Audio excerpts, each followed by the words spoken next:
তবে আমি একটাই কথা বলবো, আপনারা সবাই মনে মনে হুঁশিয়ার হয়ে যান এবং সনাতনীরা ঐক্যবদ্ধ হন, এইটাই বলবো। সনাতনীদের মধ্যে যেন বিভেদ না থাকে, কারণ বহিরঙ্গীয় পোশাক পরিচ্ছদ দেখে মানুষকে কিন্তু মাপা যায় না এই মানুষটা কত উন্নত মানুষ। আর এই পোশাকগুলো এক একটা গুরুর দেওয়া, এক একটা পরিবার, ধর্মীয় আমাদের যে মতপথ, তিলকেরও তো অনেক রকমের পার্থক্য আছে, আছে না? কি গোসাই, আছে কি না? আপনি হচ্ছে কোন পরিবার? ওই যে গদাধর পরিবার, দেখছেন? আর কেউ জিজ্ঞেস করবো আপনি কোন পরিবার? নিত্যানন্দ পরিবার, তাই তো? দেখেছেন? তাতে কি আছে? তার মানে ওই পরিবার থেকেই গুরু পরম্পরায় সাধন পদ্ধতিটা এসেছে। আমরা জানবো একজনকে, তো তাহলে একে অপরকে তো আমাদের হিংসা করা উচিত না। উচিত কি? তবে আমরা কখনো ব্যভিচারকে সনাতন ধর্মে স্বীকৃতি দেয় না। ব্যভিচার মুক্ত হতে বলে, শুদ্ধাচারী হও, সত্যি সত্যি মনে প্রাণে বিশুদ্ধ হও। কেউ টাই বেঁধে চাকরি বাকরিও করতে পারে, সে কোনোদিন তিলক পরে না, কিন্তু সেও বাক্যসিদ্ধ মহাপুরুষ হতে পারে। তার প্রমাণ দিয়ে গেছেন তো যোগীরাজ শ্যামাচরণ লাহিড়ী, কোনোদিন তো কোনো পোশাক পরেনি। এই জামোস, আরে বাবা, আরে বাবা! আর চুলের কায়দা কি দেখলি মনে হয় মিলিটারি ম্যান, ঠিক না? উনি তারাপীঠে যখন গেছিলেন, তখনকার তারাপীঠে যে খেপা ছিলেন, ল্যাংটা খেপা, উনি যাওয়ার সঙ্গে সঙ্গে ওনার তো ধুতি পাঞ্জাবি পরা, মোষ দাগড়াই, মোষ চুল, উনি সাষ্টাঙ্গে প্রণাম করেছে। শিষ্যেরা তখন ভাবছে কোথার থেকে কোন সংসারী মানুষ আসলো আর এইভাবে প্রণাম করছে। তখন বলল, তোমরা একে চেনো না, আমি জানি, আমি তো এবার সাধনা করে সাধু হয়েছি, আর এই মানুষটা অনেক জন্মের আগের থেকেই সাধনায় সিদ্ধি লাভ করেছেন, নাম যোগীরাজ শ্যামাচরণ লাহিড়ী। এই জন্যে পোশাক দেখেই ভাববেন না ও গামছা পরা, ও এইরকম ভাবে চলছে, তিলক টিলক কাটে না, মালা নাই, কিন্তু তার আভ্যন্তরীণ সাধনায় সে কতটা উন্নত সেটা কিন্তু দেখে বুঝতে পারবেন না যথাযথ। এই জন্য কোনো মানুষকেই আপনারা হিংসা করবেন না, ছোট ভাববেন না। সনাতনীরা আমরা সবাই এক, কালকেও বলেছি, আজকেও বলছি। খালি হরিবল বাদ দিয়ে তো আমরা কিছু বলি। এটাকে বোঝার চেষ্টা করতে হবে তত্ত্বের ঘরে গিয়ে, যে মূল তত্ত্বটাকে। অনেক মতুয়ারাই জানে না, তার বুঝাবে কি? বুঝাতে গেলে তো নিজে বুঝবে, তাই না? আর নিজে যদি ভালো বুঝাতে না পারে, তাহলে মানুষ তোমার কথা শুনবে কেন? তুমি বলো তোমার ভজন পদ্ধতি কি, তোমার দর্শন কি? পরিষ্কার তার গোসাই লিখেছেন, মতুয়ার প্রেম ভক্তি ও কামনা, তন্ত্র মন্ত্র নাহি জানে ব্রজ উপাসনা। বৃন্দাবনের উপাসনা, তন্ত্র মন্ত্র নাহি জানে ব্রজ উপাসনা। সেই ব্রজ উপাসনার ভাব, গোলক, তারক, মহানন্দ, অশ্বিনী, সবাই সেই ব্রজপ্রেমের প্রেমিক ছিলেন, আলাদা কিচ্ছু না। তারক গোসাইয়ের গান, অসংখ্য গান, কি দুঃখে গৌর হলি বলকানাই, ছিল কিসের অভাব বৃন্দাবনে আমরা মনে ভাবি তাই, কি দুঃখে গৌর হলি বলকানাই। তারকের গান, তোরা ভাবিস কি আমি কাঁদি কি গৌর পাবো বলে, আমার অন্তর যায় চলে রে, আমার অন্তর যায় চলে। সব জায়গায় কৃষ্ণ কথা, গৌর কথা। এই জন্য আমার গানের শেষের পর, অসীম বলে মন পাখি ধর গোপিকার সভা, আমার গোলকে তালক মহানন্দ অশ্বিনীর যে ভাব, অশ্বিনীর যে ভাব,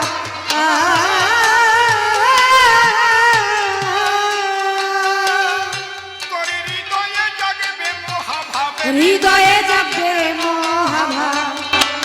শ্রী ঠাকুর ভবা পাগলা, তার বাবু তাই। রাধারানী কালী পুজো করে নাই, কাত্যায়নী ব্রত করে নাই। অপাগল, তুমি যে কালী পূজা করো, আবার পাশে গিরিধারীর মন্দির, তাই শালা কৃষ্ণকে ভালোবাসি, কালী দিয়ে ঢাকিয়ে রাখি। আর আমার এই মা কালী যোগমায়া, এই যোগমায়ার কৃপা না হলে বিশুদ্ধ কৃষ্ণ ভক্তি মেলে না রে।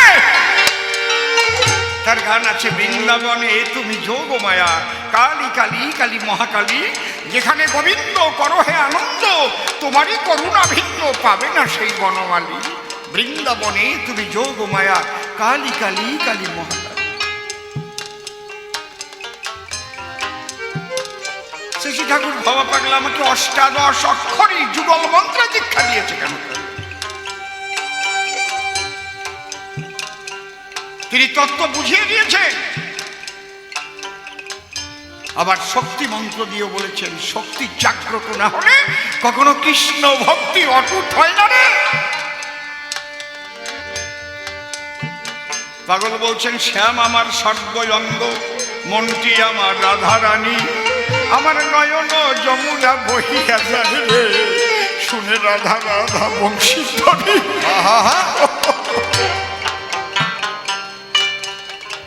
পাগল বলছে, এখনো সেই বাঁশি বাজে, মধুর বৃন্দাবনে বাঁশি বাজে, ভক্তের হৃদয় বৃন্দাবনে এখনো।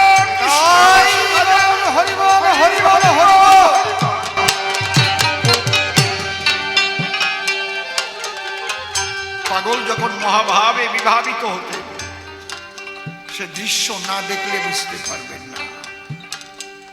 যার ভাগ্যে ঘটেছে সে জানে। মহাভাবে বিভাবিত, শ্যাম আমার সর্বঙ্গ, মনটি আমার রাধারানী, আমার নয়ন যমুনা বহিয়া যায় রে, শুনে রাধা রাধা বংশীধ্বনি। আহা, অসীম বলে মনে পাখি ধর, গোপিকার স্বভাব, আমার গলাতে তারক মহানন্দ, ওই অশ্বিনীর যে ভাব, অশ্বিনীর যে ভাব,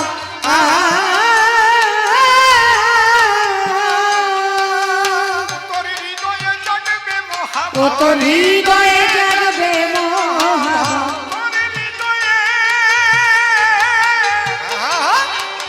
তোর হৃদয়ে জাগবে মহাভাব, ঠাকুর ভবা পাগলার স্মরণে। মন পাখি বল কৃষ্ণ কথা, বসন্ত আমার মন পাখি বল কৃষ্ণ কথা।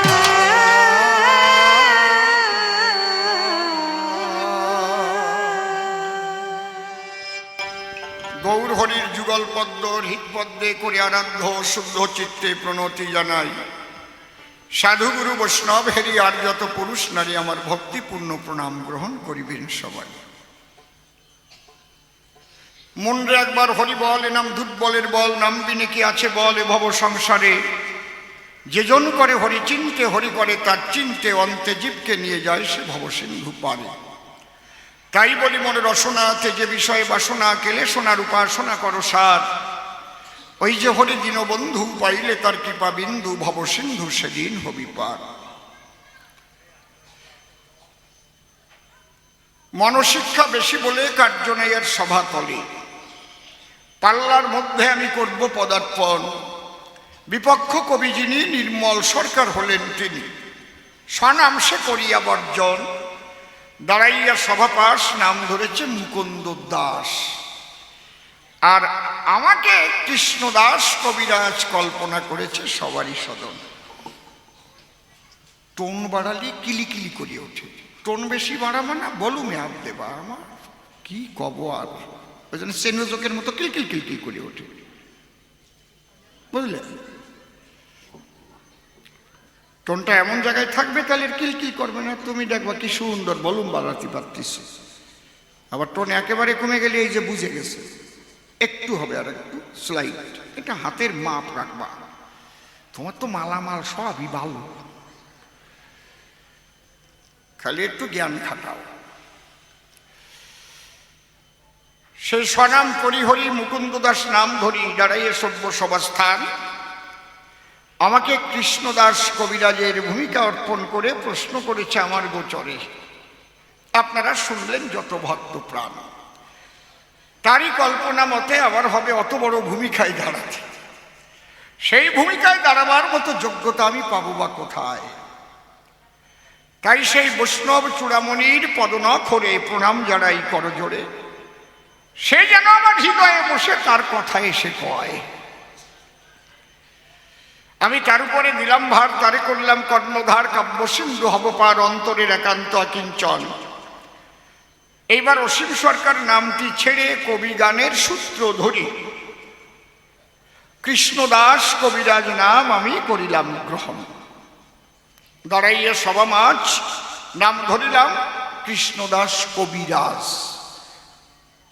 সেইভাবে আপনারা করবেন দর্শন। আজকে প্রথম প্রশ্ন করেছে দান, গুরু তুমি দাও সমাধান। মহাপ্রভু শচীর সন্তান উদাত্ত কণ্ঠে বলেছে বারবার, হরের নাম হরের নাম হরের নাম ওইব কেবলম কলৌ নাস্তে বনাস্তে বনাস্তে গতির অন্যথা। এ কথা তার। তাহলে হরি নামের পরে যদি অন্য কিছু নাই, কিন্তু সেই চৈতন্য গোসাই যখন গেলেন রায় রামানন্দের গোচর, বাড়ি কায়দার কথা, রামানন্দের কাছে যখন গেল সেখানে গিয়ে সাধ্য সাধন আলোচনা হয়েছিল। সেখানে নামকে গৌণ করে কান্তা প্রেমের শ্রেষ্ঠত্ব দিল। তাহলে নাম ভালো না কান্তা প্রেম ভালো? একটু ভালো করে বলো। বহুবার আপনারা করেছেন শ্রবণ, একদিনের কথা নয়, কিন্তু স্মরণ কি আর রয়? ভজন সিদ্ধ হলে তার ওই ভজনের মধ্যে দিয়েই পাওয়া যায়। বাবা আমার কথা শুনুন, নাম প্রাথমিক স্তরে, আবার নাম সর্বশেষ স্তরে বিরাজ করে। নাম কেমন? যেমন লেখাপড়া শিখতে গেলে জানেন যত জ্ঞানী দলে প্রথম যখন যায় প্রাথমিক স্কুলে ক খ সরেওয়া ABCD বানান ফলা শতকিয়া এগুলো শিখায় নাকি? এগুলো না শিখলে পরে মানুষ কি ক্লাসে উঠতে পারে? তাহলে এক এক ক্লাস পাশ করে যখন 1 2 3 4 5 6 7 8 9 10 11 12 BA MA PhD ডিলিট হয়ে যায়, আমার কাছে বলো দেখি ওই ক খ সরেওয়া ABCD বাদ দিয়ে কেউ লেখাপড়া করতে পারে নাকি? জয় রাধে। ওটা প্রাথমিকেও ছিল, আবার শেষে গিয়েও ওই একই থাকলো, কিন্তু ওটা বাদ দিয়ে কিছু হয় না। যেমন কান্তা বলো আর যাই বলো, নামই কিন্তু প্রথম মানুষকে সেই পথে অগ্রসর করানো। যে করে নাই কোনোদিন সেই নাম গ্রহণ, যে না করেছে নাম গ্রহণ, তার দ্বারা কান্তা প্রেম হবে কোন প্রকারে তুমি ভাবো। এখন আগে নাম না নিলে তার গতি নাই এই ধরনী তলে। মহাপ্রভু বারে বারে সেই কথাটাই বলে, হরি নাম ছাড়া গতি নাই। গতির দুটো অর্থ হয়, গতি মানে পরিণতি, আবার গতি মানে চলন্ত অবস্থা, গতিশীল, চলমান, তাই না? আপনারা দেখেন কেন বা এই মাইকের স্ট্যান্ডটা চলমান না গতিশীল নাকি স্থির? কোনটা? এটা কি স্থির না গতিশীল? হ্যাঁ, এটা গতিশীল, হাঁটিয়ে বেড়াচ্ছে, স্থির। তাহলে একে গতিশীল করতে গেলে কি করতে হবে? এখন এই সভাতলে কি করতে হবে? বল প্রয়োগ করতে হবে। বোঝো না, নেয়া পড়া সেও নাই। জানেন যত জ্ঞানী দল, স্থির পদার্থকে গতিশীল করতে গেলে তাকে প্রয়োগ করতে হয় বল। কিন্তু দরকার ভালো করে জানা, ওই বস্তুর ভরের চাইতে যদি বল কম হয়ে যায় তাহলে কিন্তু বস্তু সরানো যাবে না। বড় মানে বলছো, আমি এইটা পা দিয়ে ঠেলা দিলে আস্তে আস্তে সামনের দিক যাবে চলিয়ে। কিন্তু এখানে যদি 3 কুইন্টাল একটা চালির বস্তা রেখে দেয়, আমি পারবো? বলি সবার পাশাপাশি ওর ওজনের চাইতে আমার বল কি বেশি? কম। এই জন্যে ঘটবে ব্যতিক্রম। তাহলে জীব আছে তিন প্রকার, কাণ্ড বড় চমৎকার। বদ্ধ জীব, তটস্থ জীব আর মুক্ত জীব বলে শাস্ত্রে রয়েছে প্রমাণ। বদ্ধ জীব কারে বলে? শুধু আমার আমার আমার বলে জীবন কাটায় সর্বক্ষণ। আমার বাড়ি আমার ঘর ভাবে সদা নিরন্তর, হয়তো তার ঘরের মধ্যে ঠাকুরের একটা রাখেও না আসন। আমার সব, আমি সব, আছে না এরকম? এটা হচ্ছে একেবারে বদ্ধ জীব। তুমি এই জগতে জন্ম নিলে সবকিছু কার দেওয়া? সবকিছু পেলে। মায়ের দুগ্ধ পান করেছিলে, যুবতী অবস্থায় কি মায়ের স্তনে দুগ্ধ এসেছিল?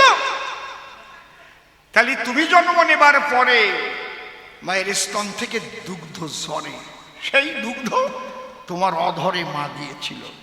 কে করেছিল দান? দুগ্ধ তো করেছ পান। কার অবদান?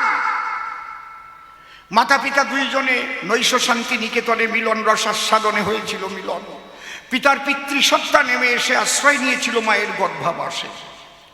স্পার্ম ওভাম মিশে জায়গট ফর্ম করেছিল। তখন একটা শুক্রাণু, একটা ছোট্ট শুক্রাণুর ভিতরে তোমার পূর্ণ দেহটা বিরাজ করে। কে ওই অন্ধকারে তৈরি করেছিল এই দেহটারে? কার? একটা খাট তৈরি করে দেখছো এখনো কেমন লাগে? কাটিয়ে কাটিয়ে একটা বক্স খাট বানাই দেখো। আর কোন জায়গায় চোখ হবে, কোন জায়গায় কান হবে, কোন জায়গায় নাক হবে, কোন জায়গায় মুখ হবে, কোন জায়গায় হাত হবে, তার কয়টা আঙুল থাকবে, চোখের উপর ভুরু থাকবে, এই জায়গা আবার থাকবে, মাথায় চুল থাকবে, ভিতরে কিডনি, পাকস্থলী, কত কিছু। ওগুলো তো দেখিও নাই জীবনে আমার মধ্যে কি কি আছে। কে বানাইছে? তাহলে প্রথম মাতৃদুগ্ধ করেছি পান, মায়ের কোলে ছিলাম সন্তান। যখন বয়স আমার বেড়ে যায়, তারপরে যা খাই, এ কি কিছু নিয়ে আসছিলাম নাকি সঙ্গে করিয়ে? ভাই ধানের বীজ কি নিয়ে আইছিলাম নাকি কয় কুইন্টাল? পেটে পেটের দিয়ে ধান, গম, কত কিছু। তাহলে এই যে খাদ্য সম্ভব দেওয়া কার? তাও আমরা বুঝি না, সব ভাবি আমার আমার। তাহলে বদ্ধজীব যারা, এই চিন্তাই করে না তারা। এই জন্যে একে কলির জীব বলা হয়েছে। এর ভিতরে কলি জেগে আছে, বুঝতে পারছেন? তাহলে এই বদ্ধজীব আর তটস্থ জীব কাহাকে বলা হয়? যদি কারো মধ্যে চিন্তার হয় উদয়, আমি কোথায় ছিলাম, কোথায় আসি, আবার কোথায় যাব। দুদিনের এই খেলা ঘর, ভাঙে ঘর নিরন্তর। মরণের পরে কি আমি আর থাকব? কোথায় যাব? এই জন্যে তখন সাধুগুরু বৈষ্ণবের শরণ নেয়। কোন বান্ধবের কাছে গিয়ে খবর পাওয়া যায়? বুঝতে পারছেন ব্যাপারটা? যখন সদ্গুরু করিয়াশ্রয় মূল সত্য জানতে পারে, সে আর বন্দী থাকে না মায়ার কারাগারে, সে তখন মুক্ত হয়ে যায়। তার ভাবে হয়ে যুক্ত এই সংসারে থাকি, এই সেই মানুষটি বিষয়ে মুক্ত। তার আচরণে প্রস্ফুটিত হয়। তাহলে বদ্ধ জীবকে যদি ঈশ্বরমুখী করতে হয়, এই যে বদ্ধ অবস্থায় আছে, তাহলে গতিশীল করতে গেলে বাবা বলিত অবস্থলে একে বল প্রয়োগ না করিলে গতিশীল হওয়া সম্ভব না।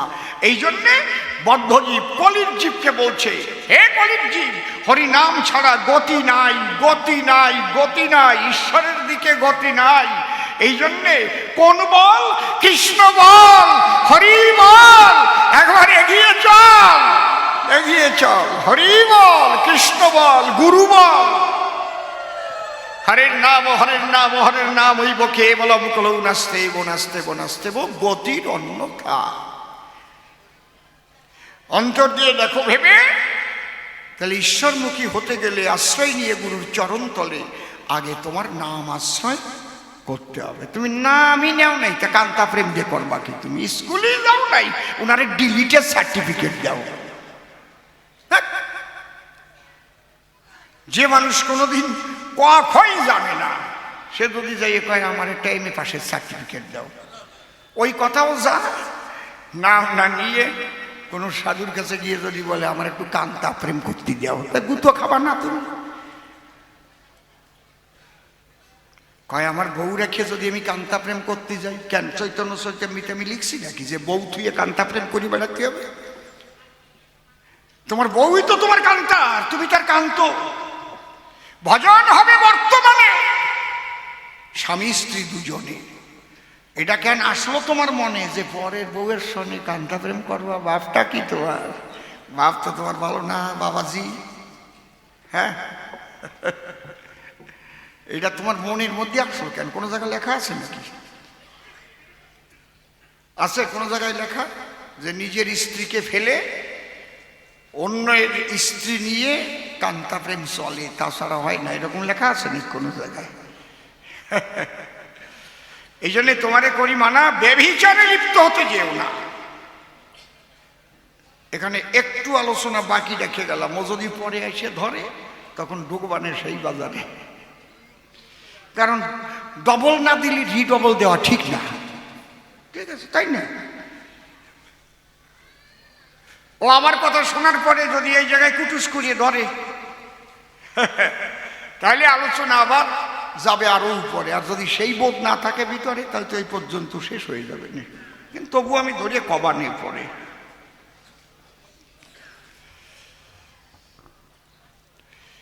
তাহলে আমরা নামের তত্ত্বটা পেলাম, আমরা নাম নিলাম।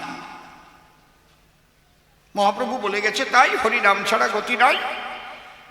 তাহলে আমরা নাম গ্রহণ করলাম। এবার কি হবে? নাম তো অনেকেই নিয়েছেন, কিন্তু নামের মধ্যে যে নামই আছে, নাম কৃষ্ণ চৈতন্য রস বিগ্রহ পূর্ণ শুদ্ধ নিত্য মুক্ত অভিন্নতা নাম ও নামিল, এই বোধটা কি আমার জাগিছে? নামকে ভালোবাসবো কি কারণ? নামের মধ্যে আছে রাধারানী আর আমার মদন মোহন। জয় রাধে। বীজের মধ্যে বৃক্ষ যেমন চোখে না যায় দেখা, নামের মধ্যে আছে রাধা কৃষ্ণ মূর্তি আঁকা। আমরা খুব ভালোবাসি টাকা। টাকা একবার যত্ন করে ব্যাংকে থুইকেন, টাকা হলে বাড়ি কেনা যায়, গাড়ি কেনা যায়। হ্যাঁ বাবা, টাকার আশায় মানুষ ছুটিয়ে বেড়ায়। কেন টাকারে অত ভালোবাসে কেন? টাকারে ভালোবাসলে, নিজের বউরি ভালোবাসলে, ছেলে মেয়েরে ভালোবাসলে, নামকে কি সেইভাবে ভালোবেসে জায়গা দিলে? যে সম্পদ বিরাজ করে নামেরও মাঝারে, একদিন কি বিবেক দিয়ে দেখেছো বিচার করে? সেই নাম গুরু তোমায় করেছিল দান, সেই নাম কি কোনোদিন করেছো ছেড়ে অভিমান? নামের কাছে কোনোদিন কি করেছো নিবেদন? তোমার মধ্যে আছে কৃষ্ণ মদন মোহন। হে নাম কৃপা করে দেখাও একবার তারে, আমিও মদন ভরে বলবো হরে কৃষ্ণ হরে। নামের কাছে আত্মসমর্পণ করেছো?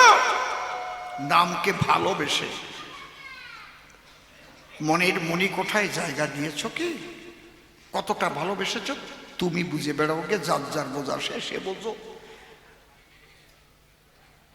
মানুষ যাতে আমাকে সাধু বলে, মানুষ যাতে আমাকে বৈষ্ণব বলে, তার জন্য নামের মালা আমি নিলাম গলে না, ও জন্যে নয়। আমাকে কে কি বলবে মহাশয়, ও বোধ থাকবে না গায়ে। আমি নামকে ভালোবাসি, তাই নাম নিয়ে থাকি সর্বদাই। এই নাম জপিতে জপিতে, খুলে বলি আপনাদের সাক্ষাতে, যখন যাবে নাম অজপাতে, তখন মালার থলি কোথায় পড়ে থাকবে তাও সাধকের জানা নাই। জয় হরিব। মালা জপে শালা, করে জপে ভাই, মনে মনে জপে উস্কো বলিহারি যায়। মালার থলি থাকবে পড়ে, যখন যাবে অজপার ঘরে, সেই মানুষ যদি ঘুমাইয়েও পড়ে, তার হৃদয় মন্দিরে ওই নাম হবে সদা সর্বদা। নাম রে ভালোবাসতে হবে।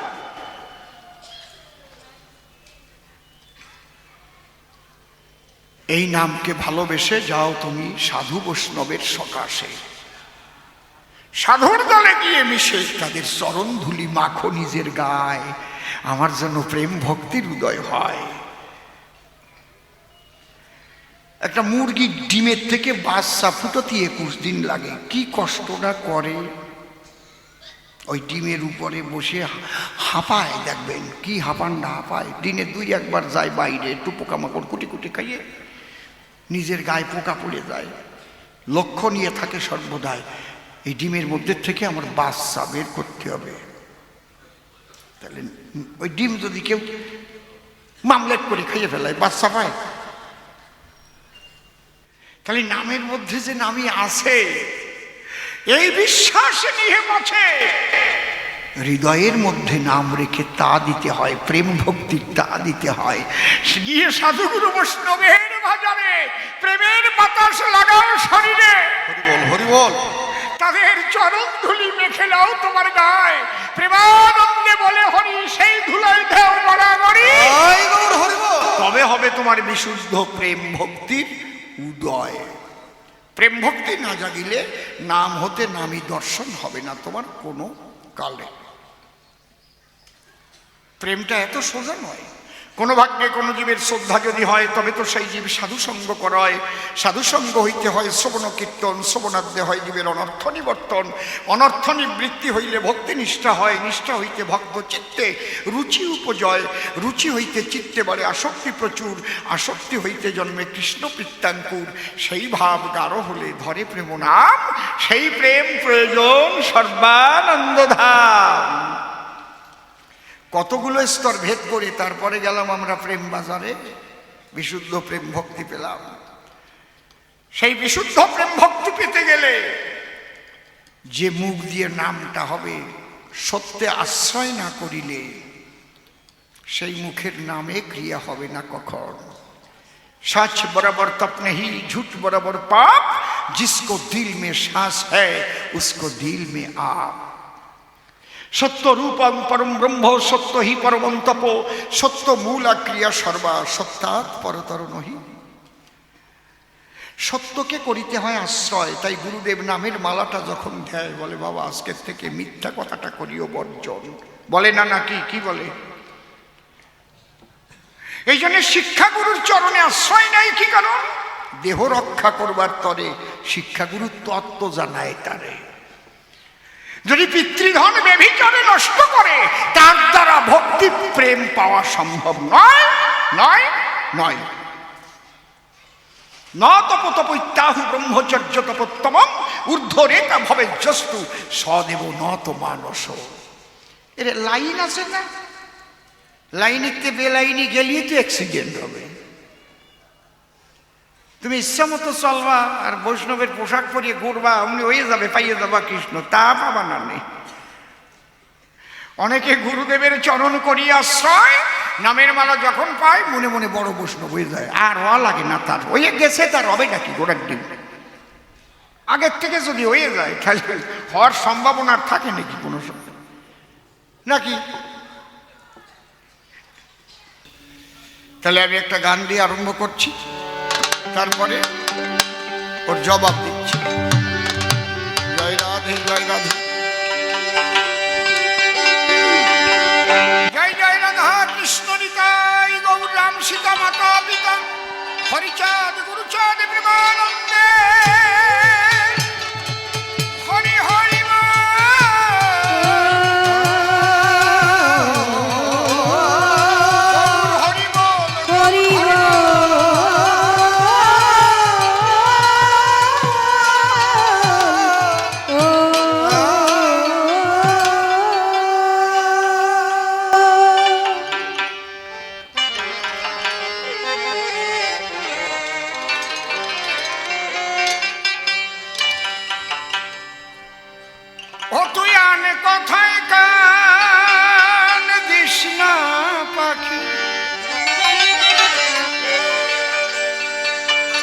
হারাবি পরম ধনে,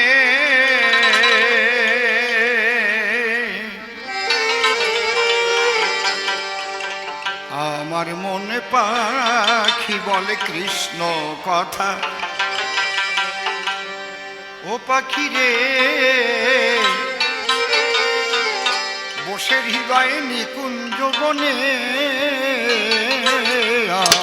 আমার মনে পাখি বল কৃষ্ণ কথা বসে হৃদয়ে নিকুঞ্জ বনে আমার মনে পাখি বল কৃষ্ণ কথা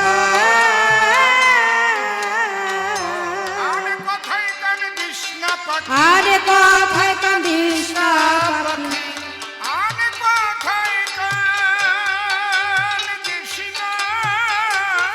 পাখি মনে পাখি বল কৃষ্ণ কথা বসে হৃদয়ে নিকুঞ্জ বনে আমার মনে পাখি বল কৃষ্ণ কথা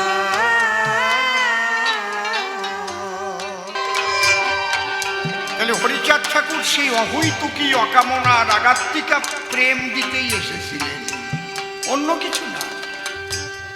যেটাও বললো না হরের নাম হরের নাম হরের নাম ইবকে বল মুকুল উনাস্তে বনাস্তে বনাস্তে গতিরঙ্গ। হরিনাম ছাড়া কলিজীবের গতি নাই গতি নাই গতি নাই। হরিচাঁদ ঠাকুর তো হরি বল বলতে বলেছে, হরিচাঁদ বলতে বলেনি, কিন্তু কি বলছে হরি বল হরি বল। আমরা যখন হরে কৃষ্ণ নাম করে প্রেমের উদয় হয় সবাই বলে হরি বল হরি বল হরি বল হরি বল। জয় রাধে, নিতাই গৌর হরি বল। উপস্থিত ভক্তমণ্ডলী এবং আমার ভক্তিমতী মায়েরা, আপনাদের সকলের শ্রীপাদ পদ্মে জানাই আমার ভক্তিপূর্ণ প্রণাম। অনন্ত কোটি ব্রহ্মাণ্ডের অনন্ত অবতার অনন্ত সাধুগুরু মহাপুরুষ সাকার নিরাকারে যেখানে যিনি যে অবস্থায় অবস্থান করছেন প্রত্যেককে আমার ভক্তিপূর্ণ প্রণাম জানাই। এই গৃহ বৃন্দাবনে যারাই বসবাস করেন তারাই ব্রজবাসী। আমি প্রত্যেকের শ্রীপাদ পদ্মে ভক্তিপূর্ণ প্রণাম জানাই।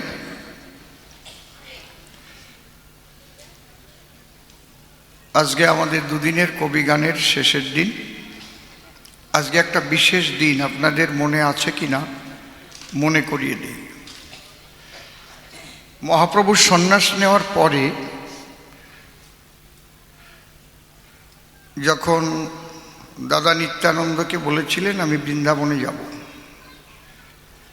তখন মহাপ্রভুকে পদ ভুলিয়ে শান্তিপুরে অদ্বৈত ভবনে নিয়ে এসেছিলেন। দেখবেন আপনারা শ্রী শ্রী চৈতন্য ভাগবতের ওটা 25 অধ্যায়ের শেষের দিকে আছে।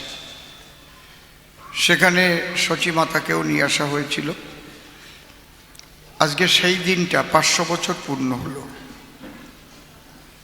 মহাপ্রভু শান্তিপুরে অবস্থান করেছিলেন। ওই যমুনে এই কি তুমি সেই যমুনে প্রবাহিনী। গঙ্গাকে দেখে মহাপ্রভুর বুকে ব্রজভাবের উদয় হয়েছে। আমরা ধন্য হয়েছি কলিযুগ, কলির জীব শ্রী শ্রী চৈতন্য মহাপ্রভুর আগমনে। এবং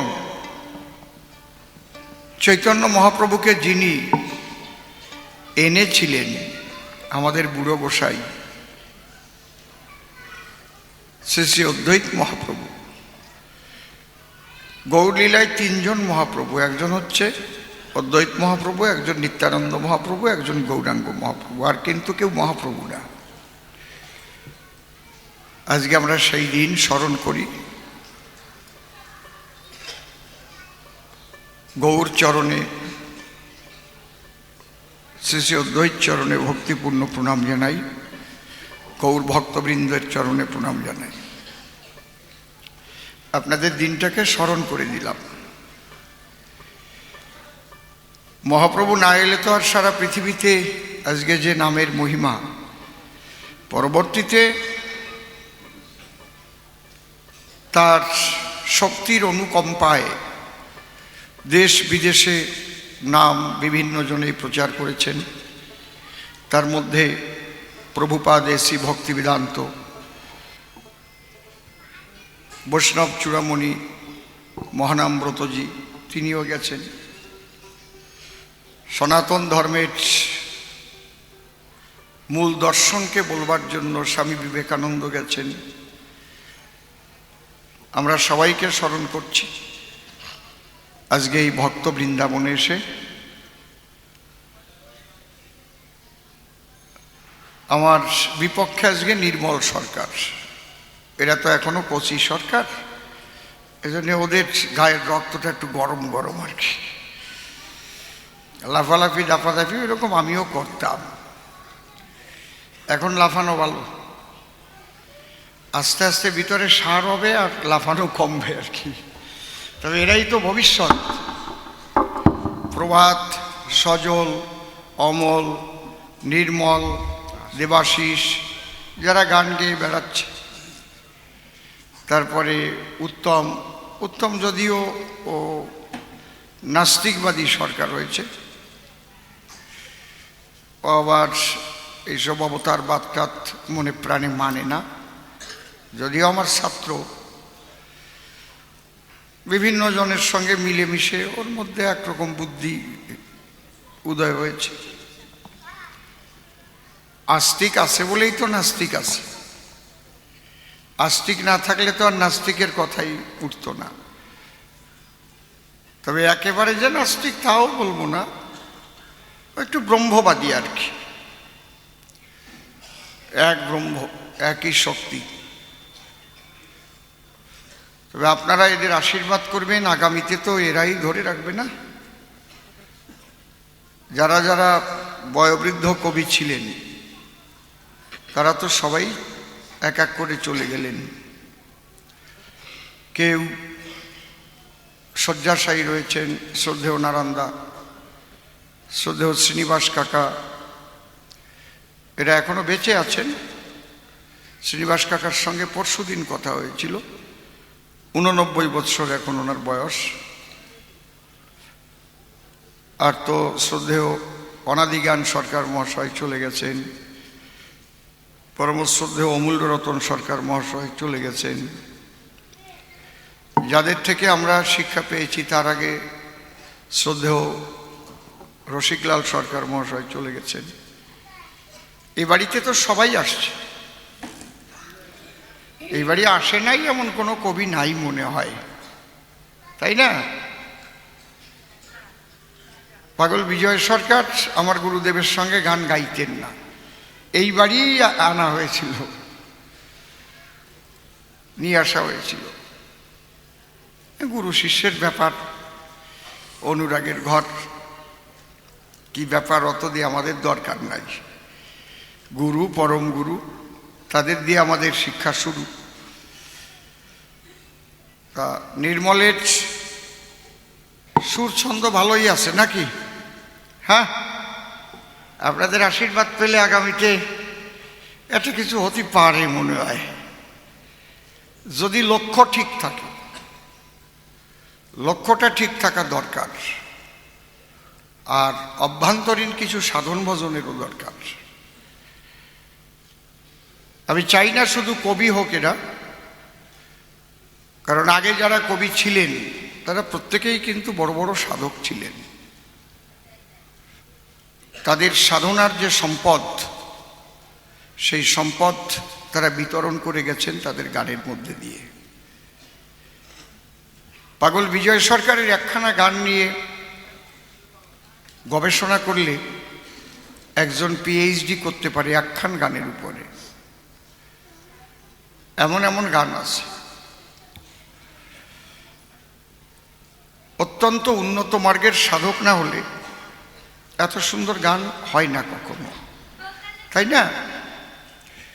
আমরা সবাইকে প্রণাম জানাই, শ্রদ্ধা জানাই, যত কবি আছেন। আর এই বাড়ির গৃহকর্তার পিতা তিনিও কবি ছিলেন, সেই মাতা পিতার শ্রীপাদ পদ্মে ভক্তিপূর্ণ প্রণাম জানাই। সকলের চরণে প্রণাম জানিয়ে, আমাদের তো আলোচনা শোনেন নাই এমন আলোচনা তো আর নাই। তাহলে তো 1 বছর কীর্তন দেওয়ার পরে আর কীর্তন দেওয়াই যায় না আসলে। অষ্টকালীন যে কীর্তন করে ওই অষ্টকালীন ঘুরে ঘুরে তো তাই করে, তবে এক এক কীর্তনীয়ার মুখে তাদের ভজন অনুপাতে মানুষ শুনে আনন্দ পায় বুকে, তাই না? কৃষ্ণ কথা, সেই ভাগবত, সেই মহাভারত, সেই গীতা, সেই চৈতন্য চরিতামৃত, সেই উপনিষদ, বেদ, পুরাণ, এগুলো নিয়েই তো আমাদের কবিগান। এর মধ্যে দিয়ে নিজস্ব কিছু সাধনার জ্ঞান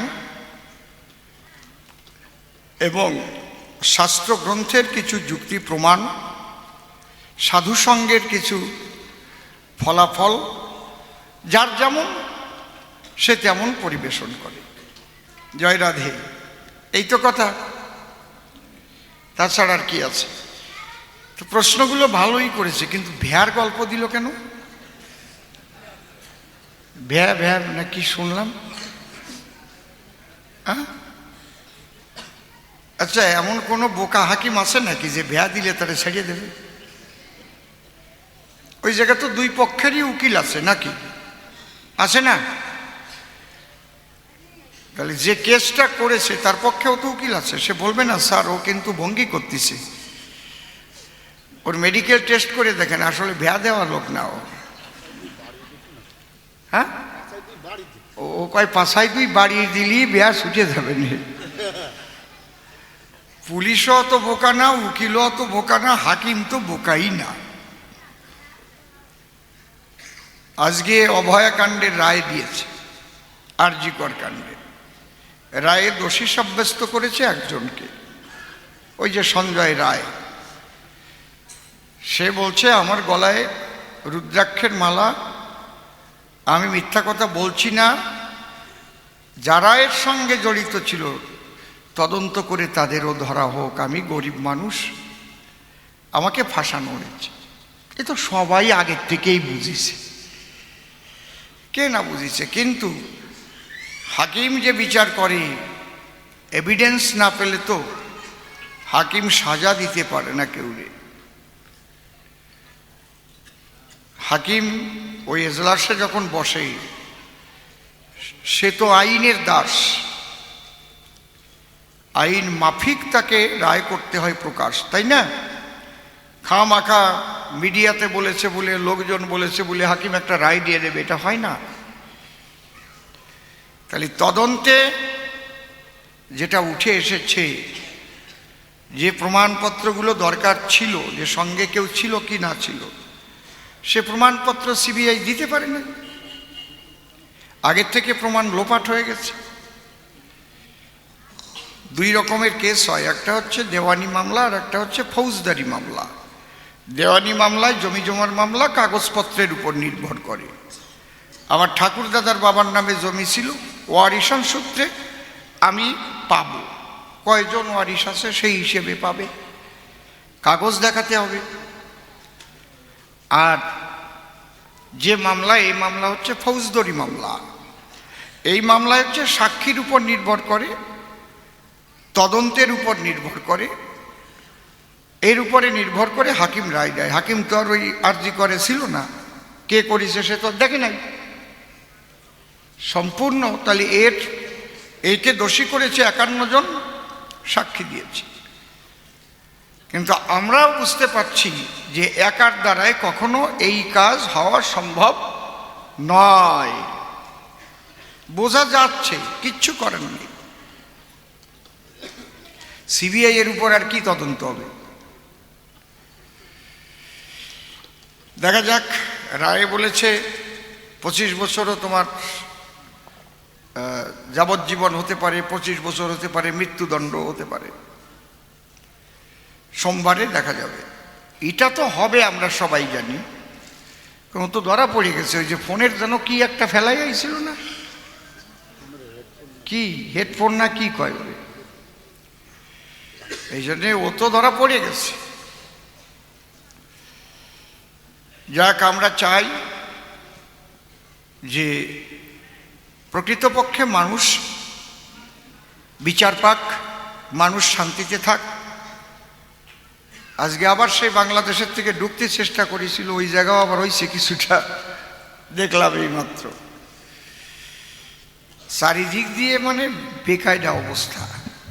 কি জন্য বাংলাদেশের থেকে ঢোকার চেষ্টা হচ্ছে ভগবান জানে, আমি জানিও না। কিরে বসে আছিস কেন?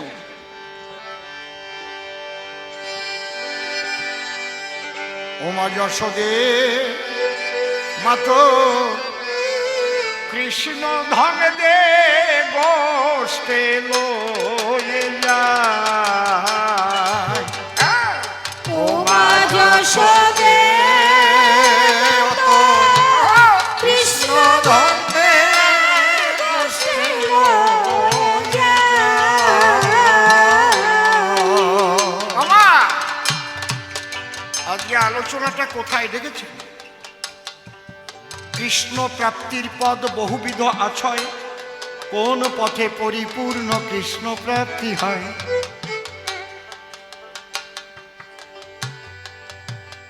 এই সখ্যপ্রেমে যখন গেল বিধিমার্গ ভেদ করবো, এই জন্যে উত্তম। এখানে বিধিমার্গ নাই, তুই তুকারি আলাপ এসে গেছে। এখানে চল না, চল ভাই। ওমা যশোদে মাতো কৃষ্ণ ধন দে গোষ্ঠে লয়ে যায়। ওমা যশোদে কৃষ্ণ ধন দে গোষ্ঠে লয়ে যায়। ওই ডাকে সবরা খালে যায় রে গোষ্ঠে, ওই ডাকে সবরা খালে যায় রে গোষ্ঠে। ওই ডাকে সবরা খালে ওরে যায় রে গোষ্ঠে, ওই ডাকে সবরা খালে যায় রে গোষ্ঠে। কেমন বাকি আছে মা তোর কানাই বলাই দেবা গো। ও কেমন বাকি আছে মা তোর কানাই বলাই দেবা গো। গোষ্ঠে যায়। হে মা কানাই যশোদে কৃষ্ণ ধন্দে গোষ্ঠে লয়ে যায়।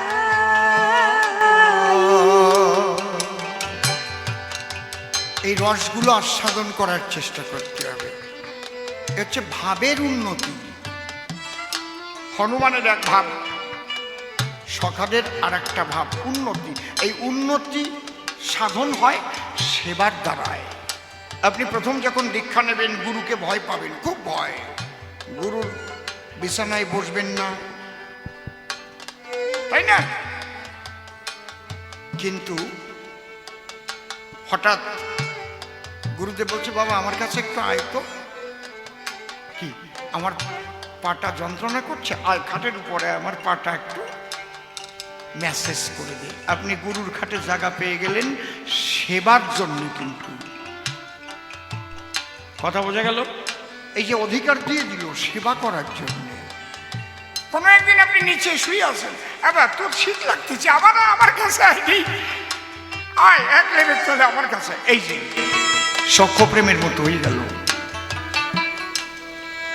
এটা কি করে হবে? আপনার সেবার দ্বারা। মনে প্রাণে গুরুকে সেবা করে। সেবা বিনা সাধ্য বস্তু প্রভু না মিলবে। সেবার দ্বারা তুমি তার নৈকট্যতা লাভ করবে। আমি একদম নিচে এসে আলোচনা করে বোঝাবার চেষ্টা করতেছি।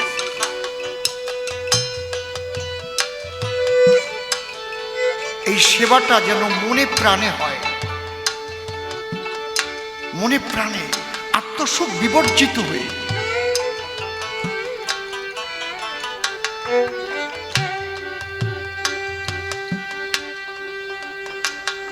অনেক সময় গুরুকে ডিঙিয়েও গিয়ে যেতে হয়।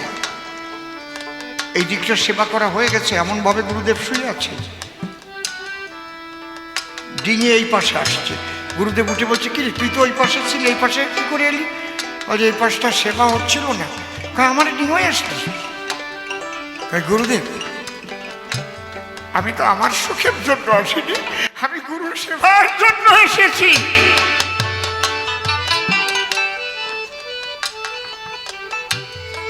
এই ভাবটা বুঝতে হবে, সখাদের কি ভাব। আমার দে মা, কানাই দে দে, আমরা যাব। না না না, আজকে কানাই যাবে না, কানাই গেলে কানার অমঙ্গল হবে।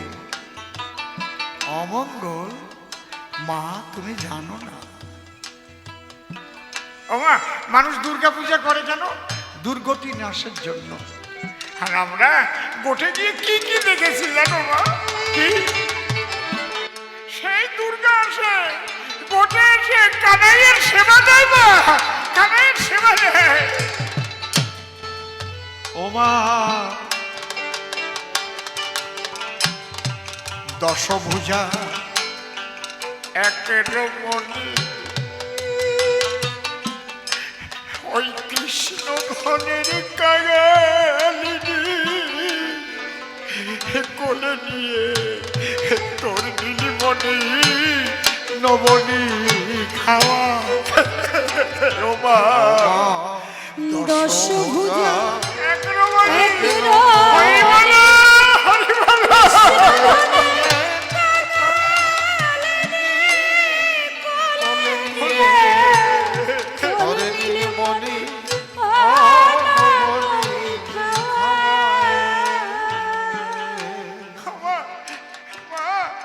আমরা নিজের চোখে দেখেছি মা।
আমরা কি কি দেখেছি জানো?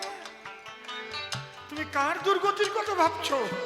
যে দুর্গতি নাশের জন্য জীব দুর্গা পূজা করে, সেই দশভুজা একেরো মনি, সেও আমার কৃষ্ণ ধনের কাঙালিনী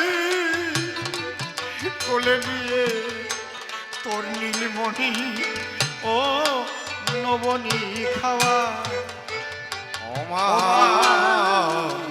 দশভুজা একেরো মনি, কৃষ্ণ ধনে কোলে নিয়ে তোর নীলমণি নবনী খাওয়া। কিঞ্চিত মনির তরে তুই বাঁধিলি তারে,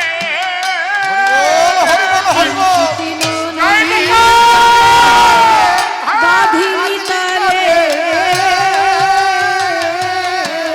কিঞ্চিত মনির তরে তুই বাঁধিলি তরে, কিঞ্চিত মনির তরে বাঁধিলি তারে। ওরে কৃষ্ণের মুখ দেখে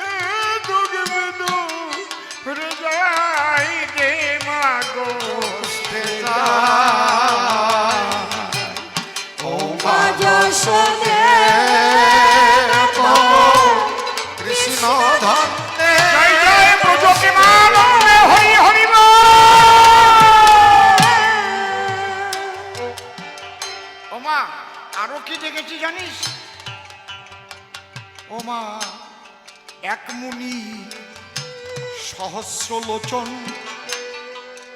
আর এক মুনি মুশিক বাহন, জোর করে কৃষ্ণের ধরে চরণ, ওই পদে ধেয়ায়।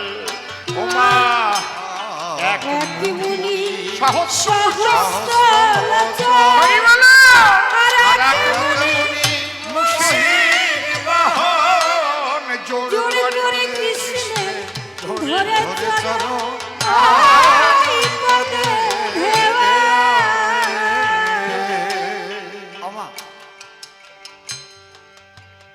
সখ্য রস আর এদিকে বাৎসল্য রসে টানছে।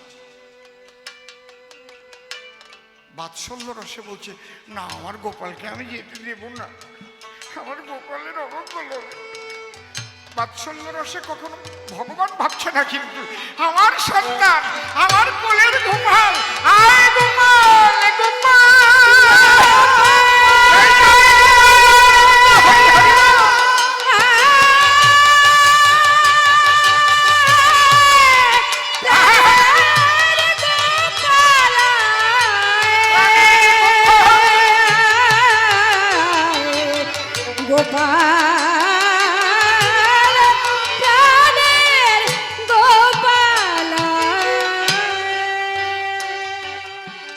দেখবেন যারা বাৎসল্য প্রেমে তার সেবা করে, একটা পিতলের গোপাল, তাকে আবার মশারিও টানায় না, এটাই ঠিক।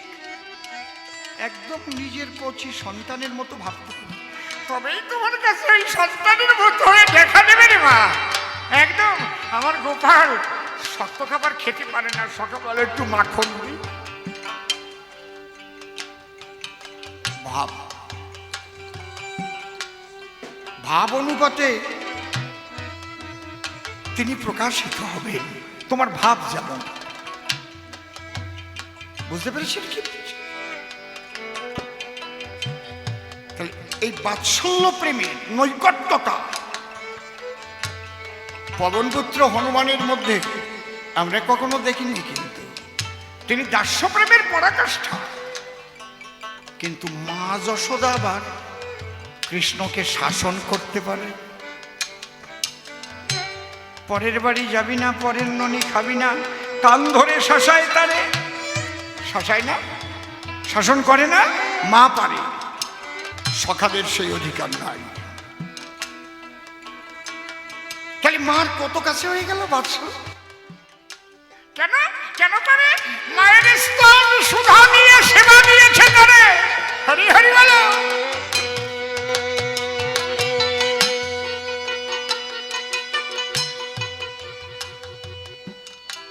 তার এক ধাপ উপরে কান্তা। এই জন্য মা বাবা একটা সন্তানকে আর একটা নারীর সঙ্গে জুড়ি বেঁধে দেয়, যাকে বিবাহ বন্ধন কয় এই পার্থিব জগতে। তাহলে ওখানে কি লজ্জা, ঘৃণা, ভয় তিন থাকিতে নয়। যখন ভক্ত ভগবানের মধ্যে এই অবস্থা হয়ে যায়, সেইটা হচ্ছে কান্তা প্রেমের জগৎ। হরি বলো। একদম সর্বশেষ। কিন্তু কান্তাকে আবার তিন ভাগে ভাগ করা হয়েছে। সাধারণী, সামঞ্জস্য, সামার্থারতি, তিন ভাগে ভাগ করেছে সনমহামতি। সাধারণী কান্তা যারা আত্মসুখ চায়, সামঞ্জস্যরতি যারা সামঞ্জস্য করে খায়, আর সামার্থারতির কান্তা আমার বিনোদিনী রায়। তাই কৃষ্ণের প্রেমের গুরু সে তোমারে জানায়। এই সামার্থারতি রায় শ্রীমতী, সেখানেতে ধরা পড়লে কৃষ্ণ রসময়। সামার্থারতির কাছে কৃষ্ণ মানলেন পরাজয়। আত্মসুখ বিবর্জিতা ওই যে রাধা রানী তাই তার প্রেমে কৃষ্ণচন্দ্র হয়ে গেলেন ঋণী। সেই কথাই গীত গোবিন্দে করেছে লিখন। প্রেমের গুরু হলেন ওই রাধিকারত। কিশোরীর দাস মুই পিতবাসিতে কো সন্দেহ যার, কোটি কোটি জনম করিলে ভজন বৃথাই ভজনতা। রতিভেদে ভক্তভেদ পঞ্চপরকার, শান্ত দাস্য সখ্য বাৎসল্য মধুর রতিয়া। গুণাধিক্যে সাদাধিক্য বারে পঞ্চরসে, শান্ত দাস্য সখ্য বাৎসল্য মধুরেতে বৈশে। সেই সামার্থা রতি মাধুর্যে গতি বৈধব্য স্বভাব, এই জায়গার সেবার কোনো দিকে ছিল না অভাব। সেই সেবাকে ধরা পড়ল কৃষ্ণ কালকায়, রাধার সেবায় কৃষ্ণ ঋণী হয়ে যায়। কে কারণে রাধা ঋণ শোধিবার দায়, নবদ্বীপে এসে শ্রী গৌরাঙ্গ হয়। প্রেমানন্দে বদন রাধা প্রেম শোধিতে এলেন গৌর হরি। তাই জয়দেব গোস্বামী করেছে লিখন, অন্যায় কিছু লেখেনি সে, সেও মহাজন। আমি পরিষ্কার বুঝাইলাম বাবা এ ধর্ম সভায়, আর একখানা প্রশ্ন তুমি দিয়েছ আমার।